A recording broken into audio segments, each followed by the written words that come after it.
नमस्कार साथियों, आप सभी का स्वागत है। मैं डॉक्टर हृदय चौधरी।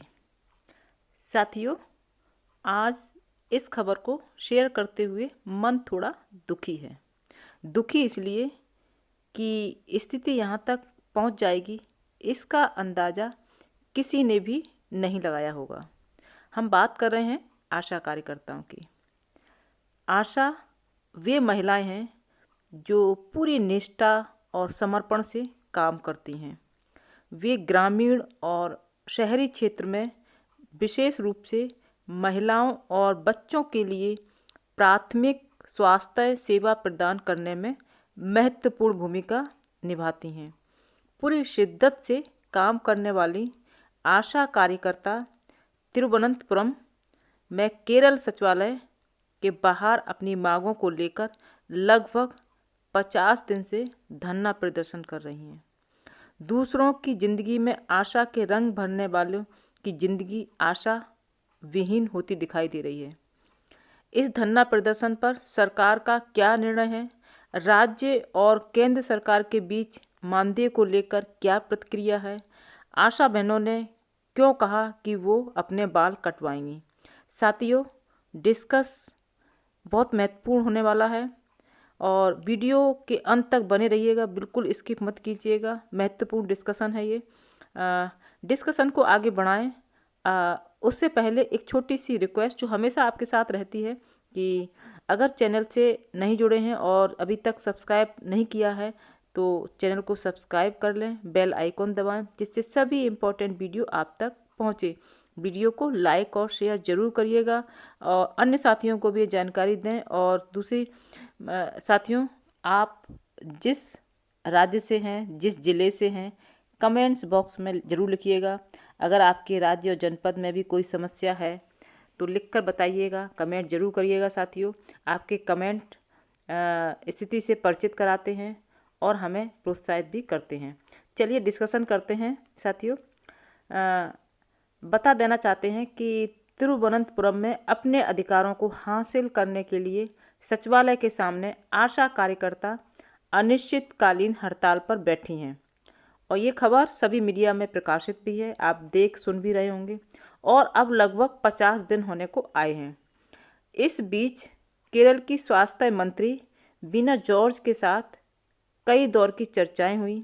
यहाँ तक कि केंद्रीय स्वास्थ्य मंत्री जेपी नड्डा से मुलाकात करने के लिए नई दिल्ली में भी पहुंची थी। मीडिया में प्रकाशित खबर के अनुसार उस समय केरल की मंत्री बीना जॉर्ज ने कहा कि आशा कार्यकर्ता के साथ गतिरोध को हल करने में केंद्र को महत्वपूर्ण भूमिका निभानी होगी, क्योंकि यह योजना केंद्र सरकार की है। इस बीच बजट सत्र के दूसरे चरण में भी केरल की आशा कार्यकर्ताओं का मुद्दा संसद की दोनों सदन में उठाया गया था और इसके लिए हमने वीडियो भी बनाया था कि बजट सत्र का दूसरा चरण चल रहा है और कई सांसदों ने आशा कार्यकर्ताओं के समर्थन में आवाज़ उठाई। आशा कार्यकर्ताओं के समर्थन में संसद में प्रदर्शन किया और उनका मानदेय बढ़ाकर 21,000 करने की मांग की। साथ ही मांग ये भी की कि आशा कार्यकर्ताओं को सेवानिवृत्ति लाभ के रूप में 5 लाख रुपए देने का प्रावधान किया जाए। सदन में सांसद के.एन. प्रेमचंद्रन, के.सी. वेणुगोपाल, चंद्रशेखर आज़ाद, प्रियंका गांधी सहित बहुत से सांसदों ने आशा कार्यकर्ताओं के समर्थन में कहा। और यहाँ पर यही बात निकल के आई है कि राज्य और केंद्र एक दूसरे पर जिम्मेदारी डाल रहे हैं। दोनों ही राज्य और केंद्र की सरकार दोनों एक दूसरे ऊपर जिम्मेदारी डाल रहे हैं। आशा कार्यकर्ताओं का समर्थन करने वालों लोगों का कहना है कि केंद्र सरकार से आग्रह करते हैं कि मामले में दखल दें, राज्य सरकार के अधिकारियों को बुलाकर बात करें और उनकी समस्याओं का समाधान करें, क्योंकि तभी बातचीत बनेगी। अगर समाधान तभी निकलेगा जब दोनों लोग बैठेंगे और उनकी समस्याओं को सुना जाएगा, तभी कहीं उसका हल निकलेगा। वह लगातार हड़ताल पर बैठी हुई हैं, जबकि इस बात को भी सभी जानते हैं कि लंबे समय से इनका मानदेय बढ़ाने की मांग हो रही थी। आशा कार्यकर्ता बहुत लंबे समय से अपने मानदेय की बढ़ाने की बात कर रही हैं। और केरल में ही नहीं, बिहार में भी, गुजरात में भी, उत्तर प्रदेश में कई जगह आशा कार्यकर्ता हैं जो ज्ञापन दे रही हैं, धरना प्रदर्शन कर रही हैं कि उनका मानदेय बढ़ाया जाए। वो इतना काम करती हैं, इवन वो यहाँ तक है कि वो जो डेटा का काम करती हैं तो उसका चार्ज भी अपने आप अपने पैसों से ही करती हैं, जबकि इतना कम मानदेय मिलता है। तो ये बहुत बड़ी समस्या है। लेकिन अब ये मुद्दा पूरे देश में गूंज रहा है। आशा कार्यकर्ताओं के मानदेय बढ़ाने का मुद्दा पूरे देश में गूंज रहा है। तभी तो संसद में कई सांसदों ने इसके समर्थन में आवाज़ भी उठाई है। मीडिया में प्रकाशित खबर के अनुसार यह बात निकल कर आ रही है कि अनिश्चितकालीन हड़ताल पर बैठी आशा बहनें केरल में आंदोलन तेज करने के लिए आशा कार्यकर्ता अपने बाल काटेंगी। एक बहुत बड़ी अच्छा नहीं लग रहा है सुनकर कि दोनों सरकारें, राज्य सरकार और केंद्र सरकार, स्थिति यहाँ तक आ गई कि आशा बहनों ने उनको ये मजबूरन ये कहना पड़ा कि हमारी बात नहीं मानी गई या हमारी बात नहीं सुनी गई तो हम बाल काटने के लिए मजबूर होंगे, जिससे कि हम अपने आंदोलन को तेज करेंगे। पहले उन्होंने आंदोलन किया, फिर भूख हड़ताल पर बैठी, अब ये स्थिति यहाँ तक आ गई है। राज्य सरकार और केंद्र सरकार को हस्तक्षेप करना चाहिए, दोनों बैठना चाहिए, कोई समाधान जरूर निकालना चाहिए। उनका कहना है कि सरकार की ओर से कोई सकारात्मक निर्णय न लिए जाने के कारण अनिश्चितकालीन भूख हड़ताल शुरू की थी। आशा बहनों का ऐसा कहना है। और सूत्रों की खबर माने तो जब तक सरकार उनकी मांगें पूरा नहीं करती है वे आंदोलन से पीछे नहीं हटेंगी। शायद यही वजह है कि इस आंदोलन को और तेजी दी जाए, इसलिए उन्होंने कहा कि वो अपने बाल काटेंगी। लेकिन ये सुनकर दुख होता है। मीडिया में प्रकाशित खबर के अनुसार कि मुख्यमंत्री राज्य में चेतावनी के बीच पशु पक्षियों और अन्य जीव जंतुओं को लेकर चिंतित हैं। ठीक है, राज्य के मुख्यमंत्री जो पशु पक्षी हैं, वन्य जीव हैं, उनको लेकर चिंतित हैं। अच्छी बात है चिंतित होना, लेकिन पिछले 50 दिनों से चिलचिलाती धूप में आंदोलन कर रही इन आशा कार्यकर्ताओं के बारे में उन्होंने एक शब्द भी नहीं कहा। यानी कि आशा कार्यकर्ताओं की फिक्र दिखाई नहीं दी।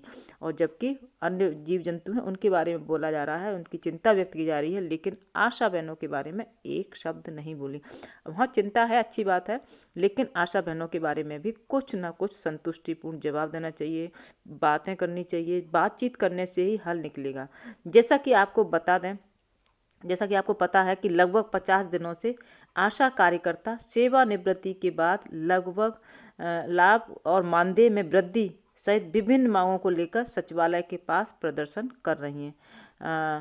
बात करें तो साथियों, अभी हाल ही में जिन आशा कार्यकर्ताओं पर सरकार ने अटूट विश्वास जताया, अभी जल्दी की बात है, जब प्रश्नकाल के दौरान केंद्रीय स्वास्थ्य मंत्री ने कहा कि उन्होंने आशा कार्यकर्ताओं पर विश्वास जताया। उन्होंने कहा कि पूरी शिद्दत से अपना काम, अपनी जिम्मेदारी निभाती हैं और विश्वास जताया, जिम्मेदारी सौंपी। और अभी मैंने एक वीडियो बनाया था जिसमें एमपी की बात है, जहाँ पर आशा कार्यकर्ताओं को एक नई जिम्मेदारी सौंपी। जिम्मेदारी नई तभी सौंपी जाती है जब वो अच्छा काम करती हैं। यहाँ तक कह दिया था कि आशा कार्यकर्ता भारत की सार्वजनिक स्वास्थ्य प्रणाली की रीढ़ बनी हुई हैं। उसके बावजूद भी उनके हिस्से में सिर्फ और सिर्फ निराशा और निराशा बनी हुई है। उनकी आवाज़ को कहीं कोई सुनने वाला नहीं। इन सब के बावजूद भी अपने हक और अधिकार के लिए अपनी आवाज़ बुलंद करते हुए अपने प्रदर्शन को तेज करने के लिए वे अपने बाल भी कटवाएंगी। आशा बहनों की तरफ से हम सब की गुजारिश है कि राज्य सरकार और केंद्र सरकार आपस में बातचीत करके इस समस्या का शीघ्र निदान करे, जिससे कि आशा कार्यकर्ता अपने कार्य क्षेत्र में जाकर पूर्व की भांति कार्य कर सकें। जब सरकार को आशा कार्यकर्ताओं पर इतना विश्वास है, अटूट विश्वास है, और ये बात सदन में भी कही गई है और मीडिया में भी प्रकाशित है, फिर क्या वजह है कि राज्य सरकार और केंद्र सरकार आपस में बैठकर बातचीत करके इसका हल निकालने के बजाय इसको और लंबा खींचा जा रहा है। लगभग 50 दिन बहुत होते हैं। 50 दिन लगातार आशा बहनें हड़ताल पे बैठी हुई हैं और सोचिए कितनी दिक्कतों का सामना करना पड़ रहा होगा, उनका काम भी प्रभावित हो रहा होगा। वहीं सरकार इसको बातचीत के जरिए इसको हल निकाले, वो अपने कार्य क्षेत्र में जाएं, अपना कार्य करें और मामला शांत हो, जिससे कि आगे की चीज़ें बढ़ें। तो यही गुजारिश करेंगे सरकार से कि इस चीज़ को जल्दी से जल्दी समाधान निकाला जाए। आशा कार्यकर्ता हमारे देश की बेटियां हैं, बहनें हैं, महिलाएं हैं, उनकी बातों को सुनना चाहिए। साथियों, बात को ख़त्म करते हैं और नए मुद्दे के साथ फिर बात करेंगे। तब तक के लिए जय हिंद, जय भारत। और जाते जाते एक बार फिर कहना चाहेंगे कि चैनल को सब्सक्राइब जरूर कर लीजिएगा।